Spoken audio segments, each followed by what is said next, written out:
a few deals that I've done in the past, that I've been involved in and that I've done in the past, just to give you guys a better understanding of how these things go, right? So the first deal is a single family home. It was a distressed property. I found through some email automations, high equity absentee list, some tools that I used, skip tracing, Cosmosis, and PropStream.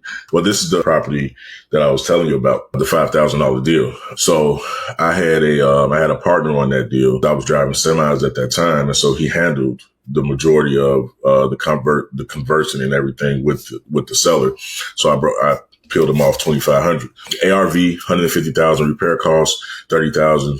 Purchase price was $80,000. Made a $7,500 assignment fee off of that. And that one took a little while. It took a little bit because we had a buyer that pulled out because we didn't get the whatchamacallit, because it was a buyer that we dealt with before. And so we didn't expect that. So that just goes to show you don't trust people. You don't take people at their word.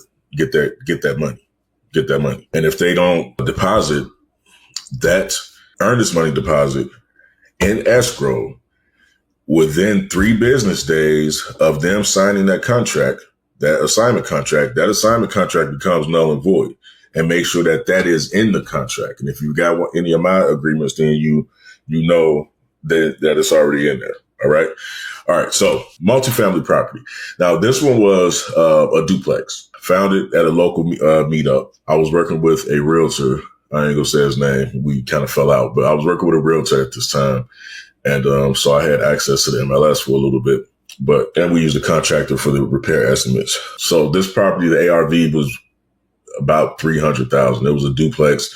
Some of you guys might know it as a 2-flat because it was up and down, not side to side. And in Chicago, we call them 2-flats. Here they call them duplexes. I don't know why, but anyway, the repair cost was about $50,000. It needed paint. Obviously, there was a lot of junk over there. It needed a new furnace and just a few other cosmetic things. Boards missing on the stairs, things like that. They're not really serious.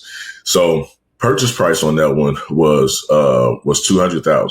He still had a loan. Of about, if I remember correctly, about $191,000.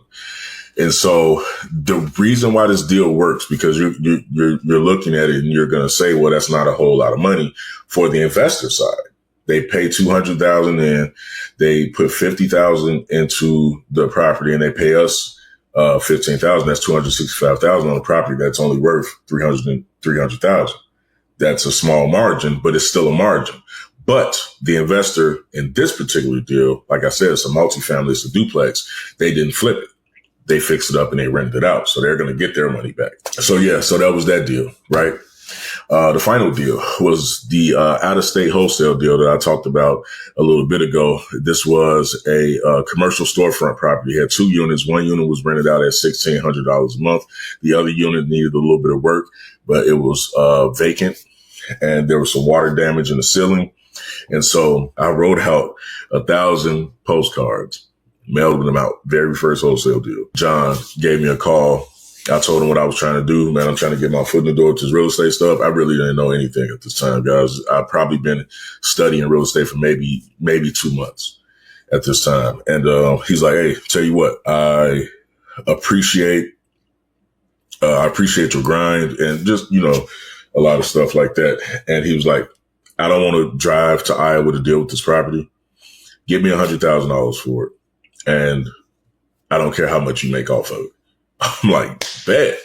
Right. So I started doing everything that I thought of to do. I'm pulling buyers off of PropStream and looking at the assessor site and trying to find buyers and all this other type of stuff. And so the agreement that we had was only 30 days. People was calling him because investors, they know how to find the owners of properties. They calling him. He telling them flat out, deal with Jamil. I have an agreement with Jamil. Deal with Jamil. So the buyer, Jason, I ain't gonna say his last name, but the buyer, Jason, he was one of the ones that reached out, and he was one of the ones that were more serious than some of the others. So he went ahead and he gave me a call. So we chatted it up and stuff. I met him out there, took some pictures and everything. He took it back to he was going to use a realtor. And I'm like, well, bro, why?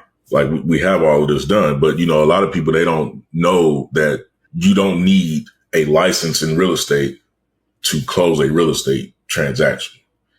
So I schooled him a little bit on that. And so he ended up getting rid of the realtor, which saved us some money on the back end. But anyway, at the time, I did not know what this property was worth.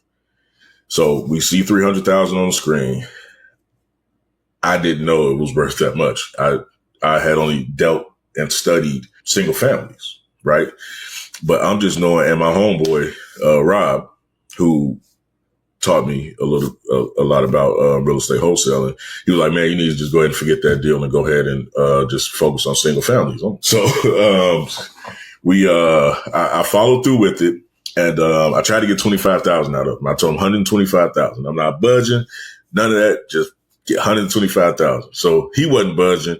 Like, all right, man, screw it. Just go ahead and give me 15. He's like, bet. We did the purchase and sale agreement.